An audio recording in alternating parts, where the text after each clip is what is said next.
번째 챕터 직업상담의 기법입니다. 직업상담의 기법, 정말 이제 아는 것들이 우리 이론들이 쌓여가면서 여러분 생각나는 거 쓰시면 됩니다. 해도 다 답일 거예요. 그만큼 이미 많이 완성해 놓으셨다는 것, 스스로를 믿고 편안하게 한번 청취해 보시기를 바라겠습니다. 초기 면담 하는데 초기 면담이 뭐야 하시는 분 아무도 없으시죠? 초기 면담이라는 것 자체가 상담의 초기 처음 시작하는 단계라는 것. 그래서 상담 초기에 해야 할 것들은 당연히 처음 온 내담자를 이해하고 파악해야 하는 것.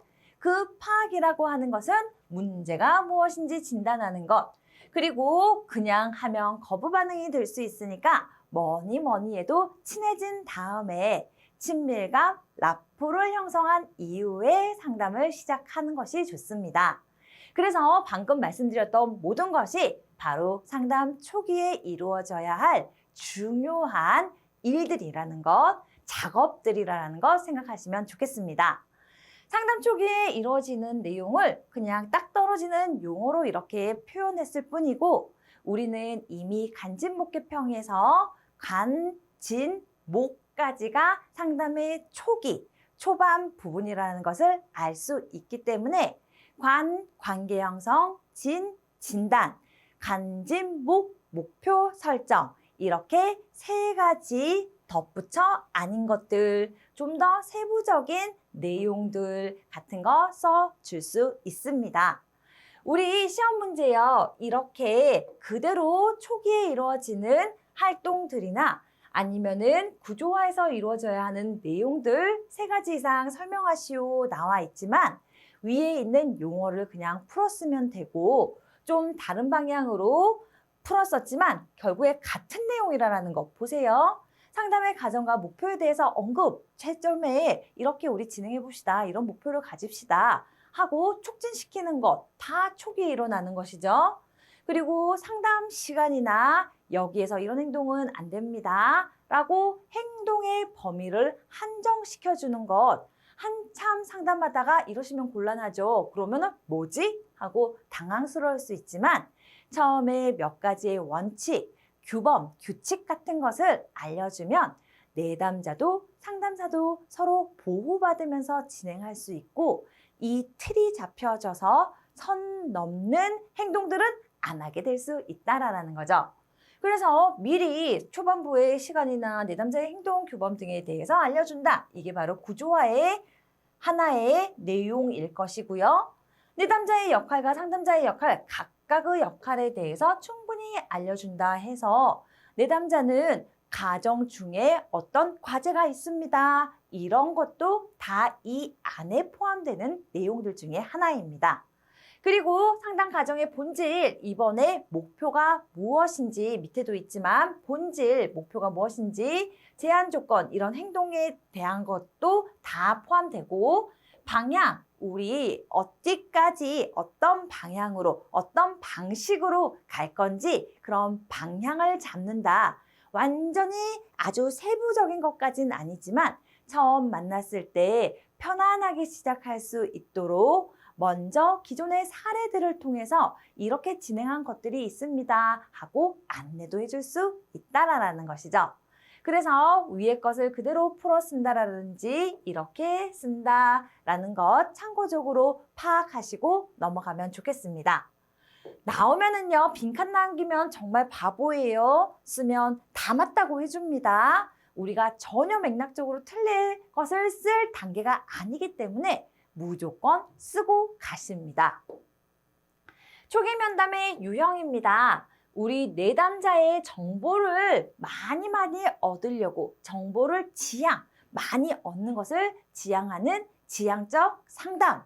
그리고 관계, 친밀해지기 위해서 상담 초반부에 특히 더 신경 쓰는 비지시적 상담 규칙이라고 나와 있기도 하고 사실 정보 지향적에 반대되는 용어로서는 관계 지향적인 면담이라고 1차 때 봤습니다.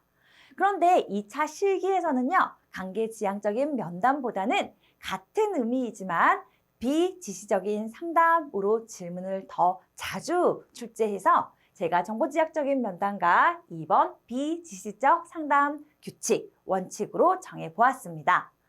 정보지향적 면담에서 방법은 실제로 탐색해 보는 것이고, 물어보고 이제 정보를 파악하는데 어떻게 물을 것이냐, 개방형 우리 주관식으로 아무거나 대답해봐 라고 열린 질문을 하는 것을 바로 개방형 질문이라고 하고, 폐쇄형 질문은 예, 아니요나 어떤 보기에서 고를 수 있게 묻는 것을 우리는 폐쇄, 답이 정해져 있다라는 거죠.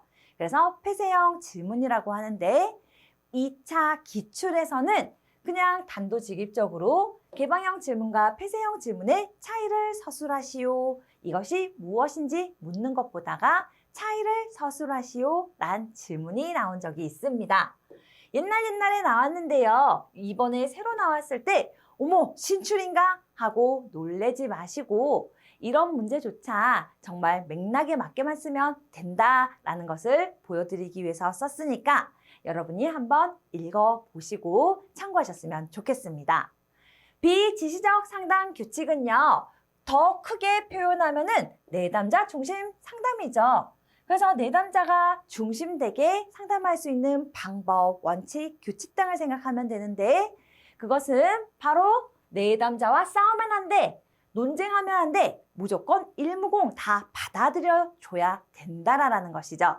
그래서 일무공은 기법이고 일무공을 잘 할 수 있게끔 제일 처음에 상담 초기에 이런 규칙이 있다라는 원칙, 윤리 강령 같은 것입니다.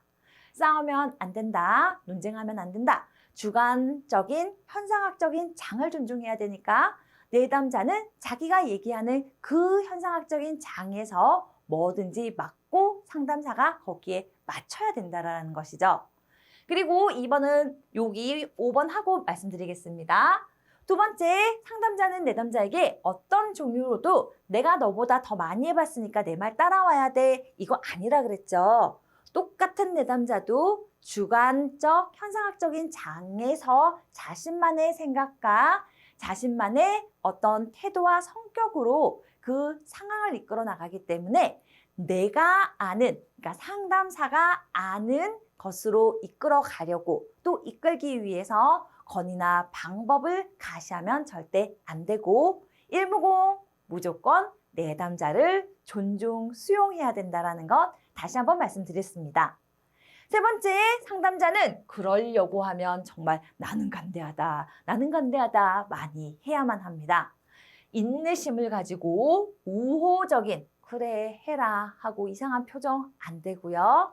열린 마음, 우호적인 내담자에게 우호적인 마음으로 내담자 말을 잘 경청해야 되고, 마지막에 상담자는 내담자에게 조언이나 훈계도 하면 안 됩니다. 설명, 설득, 충고는 바로 비지시적 상담과 가장 반대되는 특성, 요인, 이론 상담에서 나왔던 기법이기 때문에 그것도 하면 안 된다라는 것이 일단 상담의 규칙입니다. 그런데 이런 배경을 이해하시고 2번을 봐야지 상담하는데 상담사가 질문도 하면 안 돼? 이러면서 바로 보시면 이 멘트가 좀 이해가 안 되실 수 있는데요. 그렇기 때문에 우리는 일무공을 해야 되는 상담사이고, 비지시적이라는 것은 첫머리에서 말씀드렸듯이 누가 중심? 내담자가 중심되기 때문에 우리가 상담을 하거나 대화를 주도적으로 이끄는 사람들은요, 질문하는 사람들이에요. 정보를 파악하기 위해서부터 시작해서 어떤 방향으로 이끌기 위해서 질문을 하는 것이죠. 그래서 여기에서 그 질문은 상담학적인 질문이지 오늘 날씨 어때요? 뭐 이런 질문을 의미하는 것이 아닙니다. 나이가 몇 살이세요? 뭐 이런 거 아니라는 거죠. 그래서 상담사는 어떤 특수한 경우에 한해서만 질문을 하고, 이 상담을 주체적으로 이끌 수 있는 사람은 누구? 그렇죠. 내담자 중심이 되어야 하기 때문에 이렇게 하면 되나요? 저는 이렇게 생각했는데 상담사님은 어떻게 생각하시나요? 하면서 주체성을 내담자가 가지고 갈 수 있게끔 하기 위한 원칙에 해당하는 말입니다. 그래서 질문 아예 하지 말라는 것은 아니고 특수한 경우에는 해도 되지만은 웬만하면은 내담자가 주체가 돼서 질문 또는 이야기를 할 수 있다라는 것 가져가시기를 바라겠습니다. 특수한 경우 뭔데 보면은 뭐 결국엔 아무 때나 할 수 있네 이렇게 생각할 수 있지만 특별히 외우기 쉬운 몇 가지 다 쓰실 필요 없습니다. 이것만 쓰셔도 되고 나 진짜 한 줄 더 써볼래 욕심 나시는 분들은 예를 들어서 내담자에게 발언을 시키고자 하는 경우처럼 특수한 경우에 한해 이 DM말을 완성하시면 된다라는 거죠. 넘어가도록 하겠습니다. 초기 면담에서 이루어져야 되는 활동, 우리 첫 번째 했던 것과 마찬가지인데요. 여기에서 주어지는 것이 아니라 전체 제목으로 주어지면 첫 번째 우리 봤던 문제대로 답을 쓰시면 되는데 상담 초기에 이루어지는 상담의 구조화에서 이루어지는 활동에 대해서 쓰시오라고 했었을 때는 관진목계평의 내용 보다가 정말 상담의 구조, 어떤 틀을 완성하기 위한 것들을 써주는 것이 더 정확한 답입니다. 그래서 구조와 세팅할 때 나는 이 정도까지 도와준다, 너는 이 정도 해와라, 아니면 우리의 역할은 무엇이다, 상담의 책임은 네가 져야 된다, 이런 어떤 역할의 세팅, 그리고 목표도 세팅하는 거죠. 시간과 장소도 세팅하는 겁니다. 비용도 협의해서 세팅하는 거고 마지막에 이 절차를 어떻게 진행할 것인지도 세팅, 구조화하는 것이라는 거죠.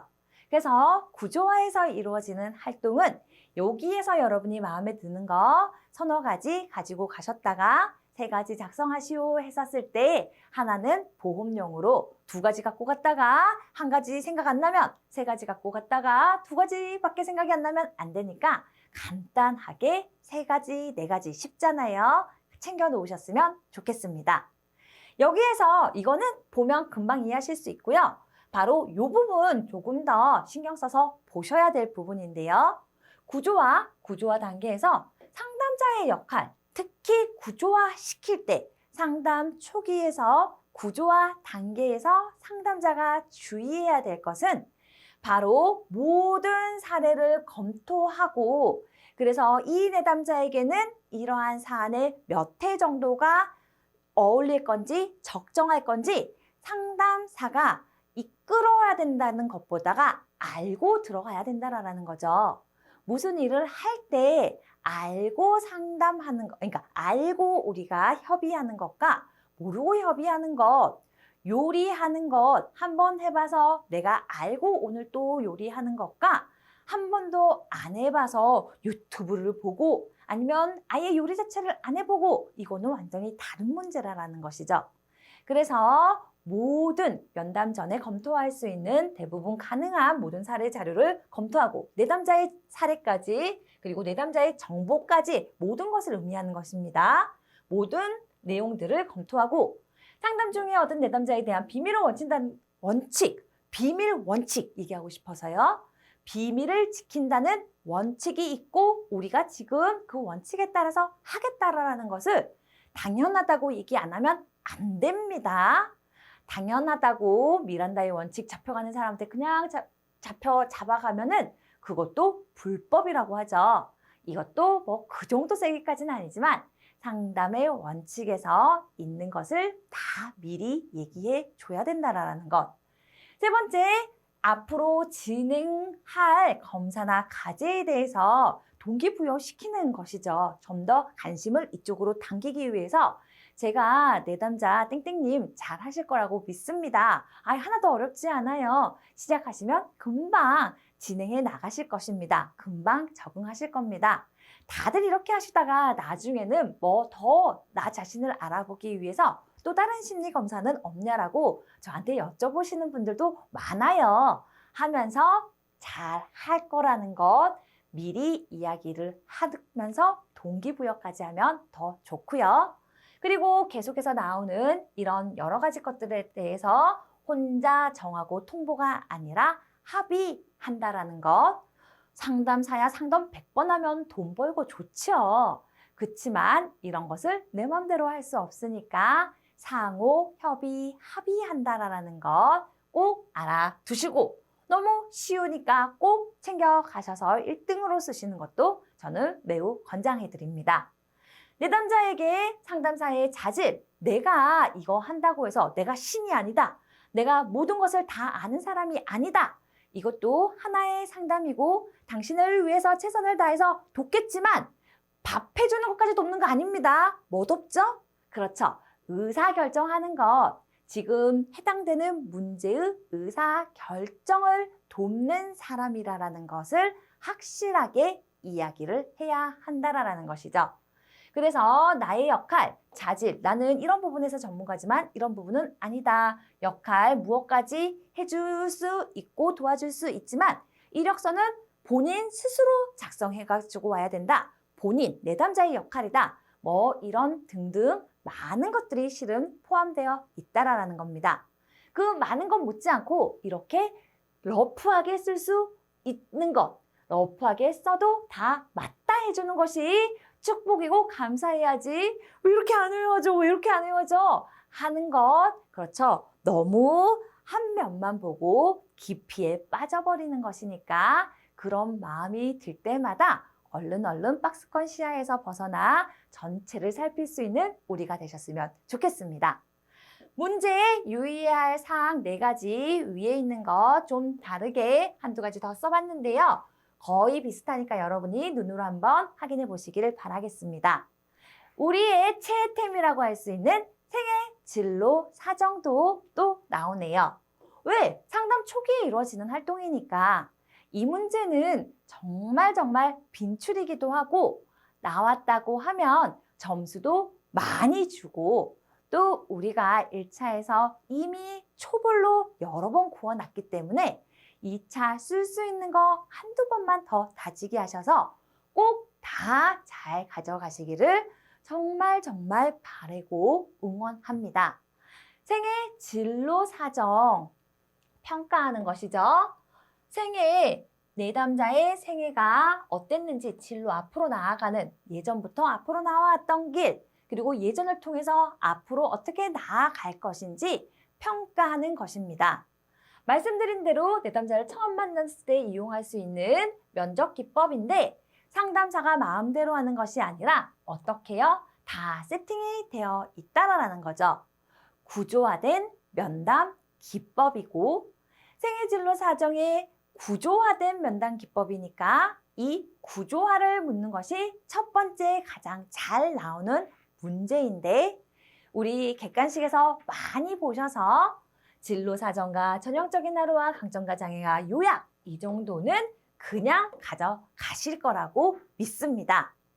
진로를 사정하는 거예요. 그동안 어떻게 지내오셨는지 어떤 일을 했는지 어떤 활동 취미를 했는지 어떤 오락을 즐겼는지 정말 어떤 스타일의 사람을 좋아하는지도 물어봐도 다 진로 사정입니다.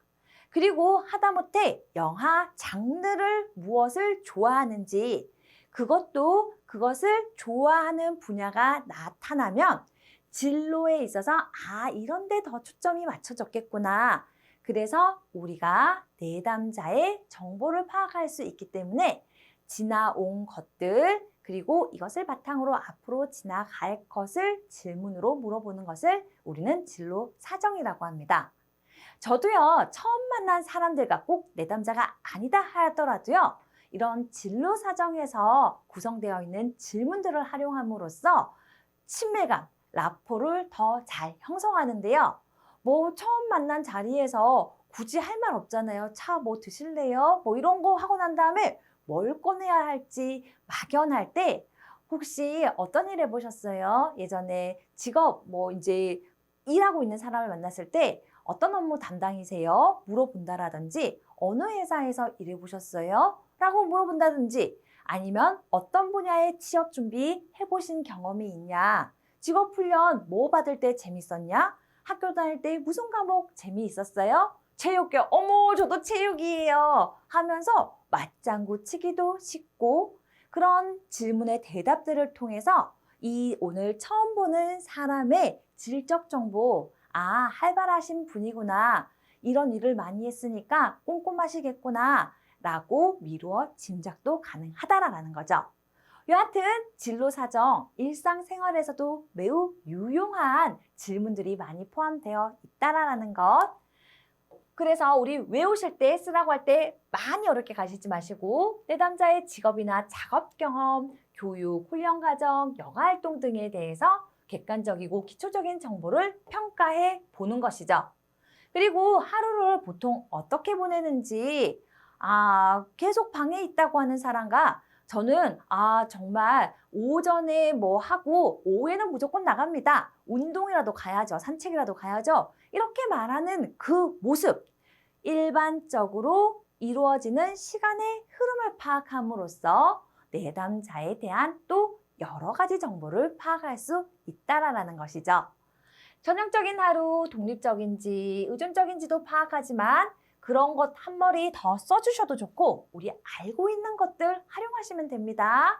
굳이 이차라고 새롭게 무엇인가를 더 암기하시려고 하지 말고 연습 공부한다라는 것이 있던 것을 어디에 어떻게 배치해서 잘 써내게 하는 연습을 하시면 된다라는 것. 전형적인 하루 금방 말씀드렸듯이 우리 1차에서 가장 많이 물어봤던 의존적인지 독립적인지를 확인할 수 있는 단계로서 내담자의 일상을 어떻게 조직하는지 사정해 본다. 이렇게 쓰시면 되고요. 강점과 장애에서 스스로 생각하는 강점, 내담자 스스로 생각하는 강점, 스스로 생각하는 장애를 질문해 보고 그로 인해서 내담자의 인식을 높일 수 있도록 돕는다라고 또 써주셔도 좋다라는 거죠. 요약입니다. 내담자 스스로 자신에 대해서 알게 된 내용, 여기서 알게 됐어, 아하 하고 이제 터지면 그거에 대해서 정말 한번 또 요약을 해보도록 한다라는 거죠. 여러분 다 알고 있는 거 발표하려고 그러면 떨려요, 안 떨려요? 또 발표에 앞서서 정리해요, 안 해요? 발표하다가 말하다 보니까 이거구나 깨우친다라는 거죠. 그래서 학생들이 공부한 것을 가장 확실하게 내 것으로 만드는 방법이 친구에게 알려주거나 혼자서 한번 설명을 해보는 거라는 것 많이 들어보셨죠? 바로 요약도 그런 패턴의 일환입니다. 그래서 스스로 한번 요약, 작성하거나 말해보도록 시키는 것이 이 요약 단계 안에 있는 활동이고요. 꼭 그걸 안 쓰더라도 내용을 요약해 보도록 한다라고 쓰시고 이를 바탕으로 현재의 문제 해결이나 장애 극복을 위한 목표 달성 계획을 세울 수 있도록 한다. 써주면 더 좋고 안 써줘도 괜찮다라고 말씀드립니다. 여기서 다 나왔는데 새로운 거 가져가지 마시고 여기서 나온 것을 바탕으로 생애 진로 사정을 통해서 알 수 있는 정보를 그대로 쓰시면 됩니다. 진로 사정을 통해서 알아본 것들, 내담자의 교육 수준과 직업 경험, 아까 작업 경험 뭐였냐 물어봤으니까 할 수 있는 거 그대로 쓰시면 되고 두 번째 마지막에 요약하라고 했으니까 자기 인식 정도나 내담자의 가치 같은 것도 파악할 수 있었을 것이고 내담자가 스스로 말했던 강점과 장애도 나는 들었으니까 얻을 수 있는 정보들이 되는 것이죠.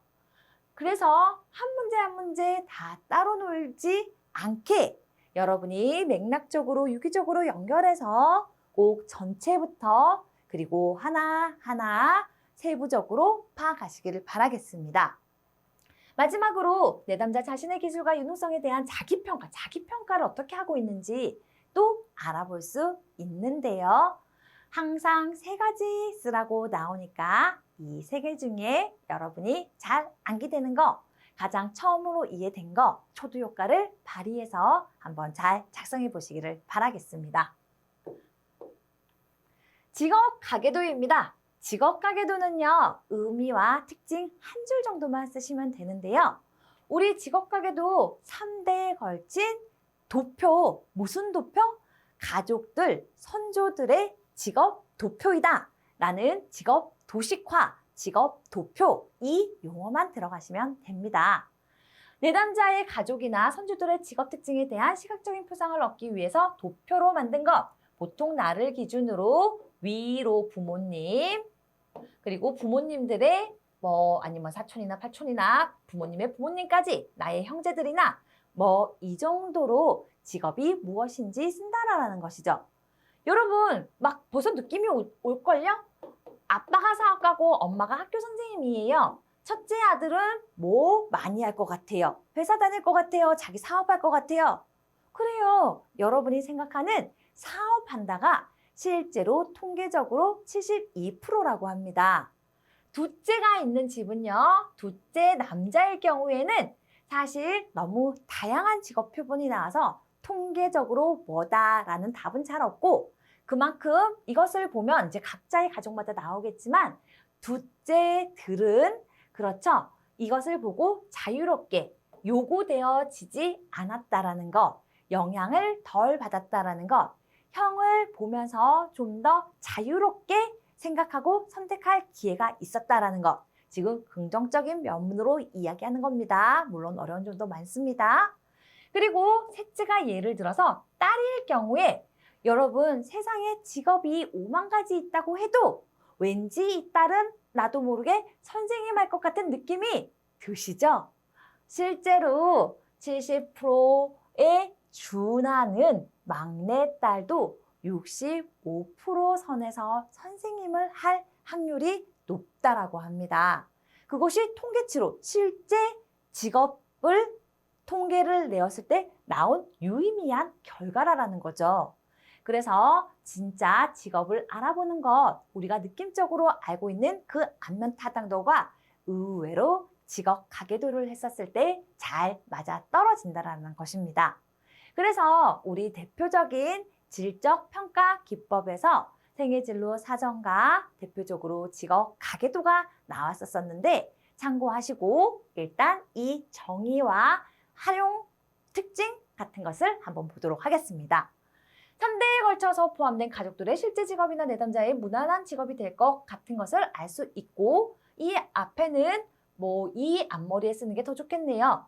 내담자의 가족이나 선조들, 3대 내에 포함된 가족들 이렇게 해서 위로 붙여도 전혀 어색하지 않는 한 덩어리입니다. 다 쓰라라는 것 아닙니다. 중에 한 줄 쓰시면 됩니다. 이렇게 해봤더니 가족은 개인의 직업을 선택하는 방식이나 자기 자신을 지각하는데 영향을 당연히 미치니까 셋째 막내딸이 선생님을 하게 되는 것이죠. 직업 가계도는 직업 선택과 관련된 무의식적. 여러분한테 물어볼게요. 이 딸이 선생님 할 것 같은 느낌적인 느낌은 들었지만 왜 선생님 할 것 같아요? 하면 우리 대답하기 어렵지만 something, 뭔가 있다라는 거잖아요. 그것을 아름답게 전문적으로 무의식적 과정을 알아보는데 밝히는데 도움이 된다라고 표현하시면 좋겠습니다.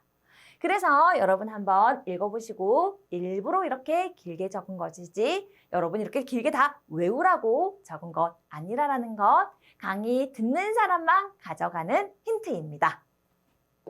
넘어가겠습니다. 상담의 목표 설정입니다.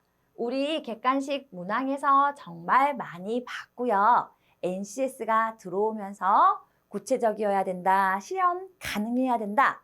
그리고 내담자가 원하고 바라는 것이어야 된다. 여기서는 주어 꼭 써야 돼서 체크했습니다. 내담자가 원하고 바라는 것이어야 되고 마지막에 상담자의 기술과 양립 가능해야만 하고 NCS가 들어오면서 하나 더 들어온 것이 뭐냐면은 상담의 목표에는 기한 설정이 있어야 한다라는 것까지 파악하셔야 합니다. 왜냐고요? 4개 말고 5개 쓰라고 나올 수도 있기 때문이죠. 넘어갑니다. 초기 면담의 종결입니다. 여기에서요, 종결이 나왔다고 해서 순간적으로 상담의 종결 단계를 생각하시는 분들이 종종 있어요. 제가 현장에서 여러 봤습니다. 앞에 앞머리 잘 보셔야 합니다.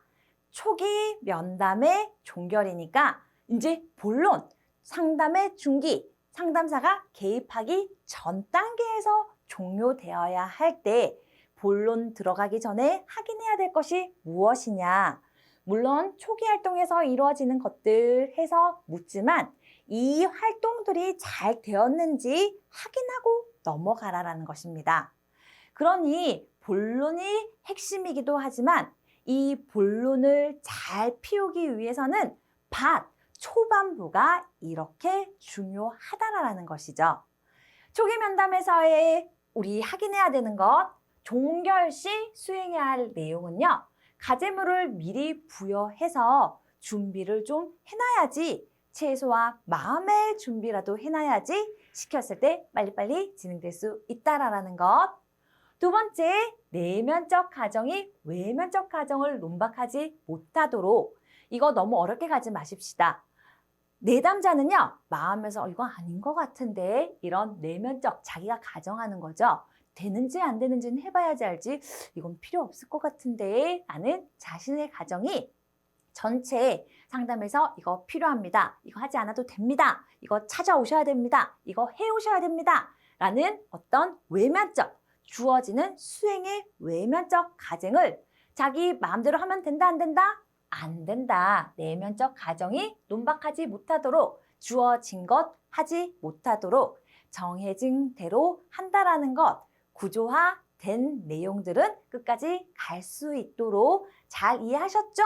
라고 초기 면담 종결 시에 한 번 더 세기를 박으라라는 거죠. 세 번째, 조급하게 내담자에 대한 결론. 이 사람 왠지 이렇게 해도 안 될 것 같아. 내담자에 대한 어떤 것요? 내담자에 대한 결론을 절대로 내리면 안 됩니다.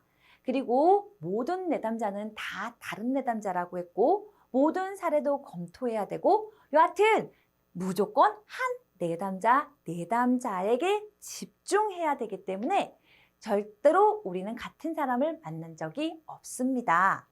같은 유형이라고 해서 마음대로 조급하게 결론 내리면 안 된다라는 것 확인하시고요. 이건 스스로 체크하는 겁니다. 상담 가정과 역할에 대해서 서로의 기대, 상담사님 저 이렇게 해주셨으면 좋겠습니다 라는 거 먼저 얘기 안 하면은 혹시 이 상담에 있어서 바라시는 점 있으십니까? 제가 어떤 방식으로, 아니면 제가 어디까지 어떻게 도움을 드리면 좋겠습니까? 해서 내담자의 기대를 들어보고 그거는 좀 제가 그 부분은 훨씬 더 이렇게 기대를 서로 조절해서 명확하게 그까지라는 것을 확인하면 좋겠습니다. 다음 시간도 이번 시간처럼 쉬는 시간을 만들어 보았으면 좋겠습니다. 수고 많으셨습니다.